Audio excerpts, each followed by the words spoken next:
Todo mundo tinha o mínimo garantido no pay-per-view. O que aconteceu? Pandemia. O que aconteceu na pandemia?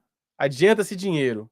Para adiantar dinheiro, muda-se o contrato. Óbvio, você está querendo dinheiro na frente, vamos mudar o contrato. Quando isso foi feito, o que aconteceu? Os clubes perderam os mínimos, exceto 3 clubes. 3 clubes não fizeram. Discussão, essa discussão de quem é maior é, na verdade, boba. Não é isso que a gente devia estar discutindo.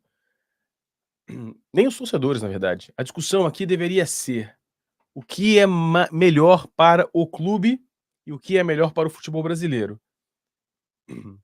Internamente, os clubes deveriam discutir se vale a pena abrir mão de alguns benefícios, de alguns privilégios, em detrimento do futebol nacional. Essa é uma discussão que os clubes precisam fazer internamente. E não me parece que haja nenhuma vontade de realizar essa discussão. Tá? Não me parece que haja nenhuma vontade. Mas vamos lá. Vamos continuar aqui. Antes da gente começar, eu quero ler 2 matérias do Rodrigo Capello que vão nos ajudar a compreender e entender o que está acontecendo por trás dessa discussão, tá bom? Essa aqui, muito recente, diz o seguinte, de hoje, inclusive. Porque o grupo forte está em desvantagem. Não é acaso que o forte tente, com tanto empenho, tirar o Corinthians da Libra, disse aqui Rodrigo Capello na matéria do Globo. Composto por muitos clubes emergentes e por algumas camisas tradicionais, Fluminense Internacional notadamente, o Forte Futebol se valeu desde o princípio do confronto com a Libra da lei do mandante para transferir, para ter mais força na negociação. Ora, se os jogos de visitantes de Flamengo, Corinthians, São Paulo e Palmeiras contra times do Forte pertencem a eles, pela primeira vez na história haveria algum meio para reequilibrar a distribuição da verba de televisão. Faz quase um ano, e faz sentido, né? Faz quase um ano que se discute nos bastidores, conceitualmente, o valor comercial do pacote de partidas de cada bloco. Que a Libra vale mais, pouca gente duvida, por ter Flamengo e Paulistas. As maiores audiências são elas.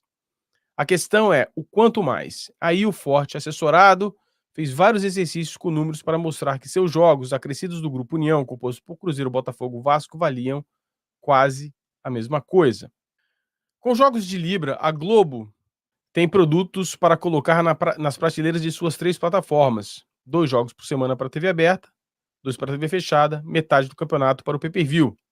Porque ela precisaria fazer uma proposta enorme pelos direitos do Forte.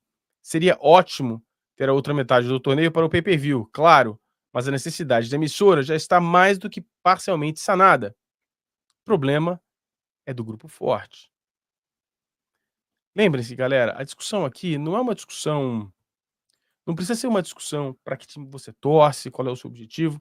Aqui a discussão, neste momento específico, é sobre os olhos, é através dos olhos de quem está pagando pelos direitos de transmissão, que é a Globo.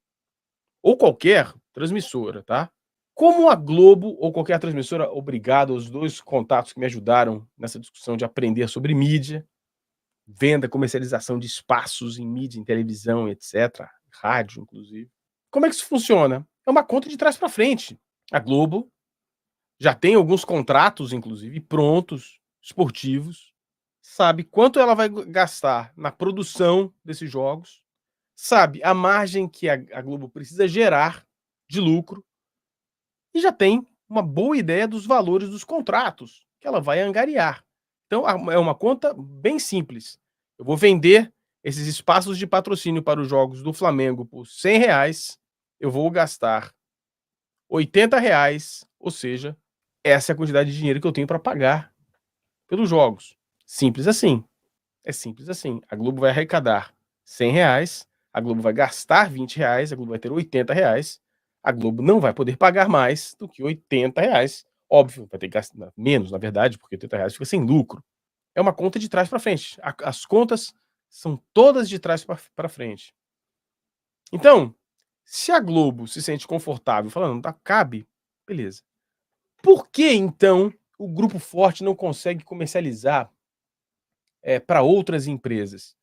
Porque consegue, claro, SBT, Record, qualquer Paramount, qualquer outra, Só que a Globo tem os melhores contratos de patrocínio. Eles conseguem achar empresas que comprem suas cotas por valores maiores, porque é de maior audiência, é maior, tem mais reputação. Isso não vai mudar nos próximos anos. Vai diminuir, vai mudar um pouco, mas não vai. A Globo não vai perder essa hegemonia nos contratos. Então, a possibilidade da Forte conseguir um contrato melhor é muito baixo. Deixa eu continuar lendo. Não é acaso que o Forte tente, com tanto empenho, tirar o Corinthians da Libra. Fosse só o peso de cada pacote de partidas, eles venderiam a Forte União e conseguiriam 1,3 bilhões, certo? Só que o Brasil tem um mercado de mídia peculiar, com verbas publicitárias e de assinantes concentradas na Globo, como eu acabei de dizer. Sem uma oferta alta dela, o jogo complica. A entrada de players internacionais deve ocorrer, porém, obter quantia equivalente deles ainda parece improvável, segundo especialistas, impossível. Em tempo, não se trata de dizer que Forte e União já se deram mal, pois ainda há tempo, ainda há muito ao que acontecer. Mas analisar as posições dos clubes, a dessa turma está difícil, e que ninguém se faça de desavisado. Sabemos e dissemos que a venda dos direitos de bloquinho é um erro. Claramente era um erro. Claramente era um erro. E tem outra matéria.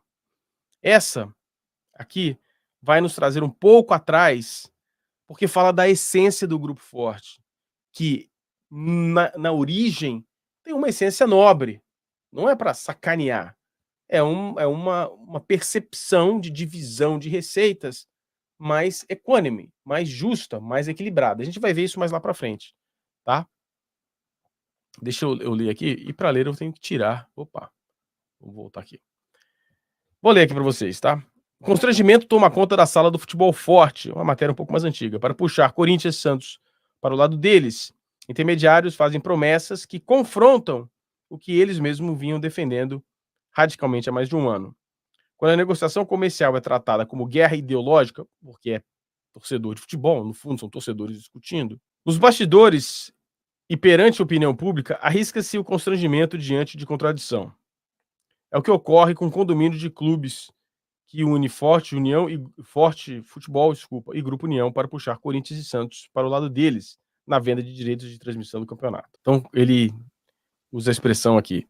Vamos rebobinar a fita. No contrato de televisão para o ciclo entre 2019 e 2024, negociado anos atrás, os clubes receberam da Globo promessas de mínimo garantido para receita com pay-per-view. Todos os clubes. Forte, Libra e União. Mas nem todos mantiveram suas garantias. Como dirigentes precisavam de avais da emissora para obter empréstimos, a empresa percebeu que o Premier não cumpriria a expectativa de arrecadação. Houve renegociação para que retirassem os contratos do mínimo. Lembramos, já falamos aqui sobre isso. O que aconteceu? Todo mundo tinha o mínimo garantido no pay-per-view. O que aconteceu? Pandemia. O que aconteceu na pandemia? Adianta-se dinheiro. Para adiantar dinheiro, muda-se o contrato. Óbvio, você está querendo dinheiro na frente, vamos mudar o contrato. Quando isso foi feito, o que aconteceu? Os clubes perderam os mínimos, exceto 3 clubes. 3 clubes não fizeram. Flamengo, Grêmio e Corinthians. Ah, mas e o Palmeiras? O Palmeiras tinha assinado, é diferente. O Palmeiras também não mudou o contrato. O Palmeiras tinha assinado um outro valor de mínimo. Entrou numa outra categoria. Esses 3 clubes mantiveram os seus mínimos. E por terem mantido esses mínimos, se destacaram enormemente dos outros clubes que perderam o mínimo. A arrecadação do pay-per-view caiu. E com a queda, esses clubes perderam dinheiro.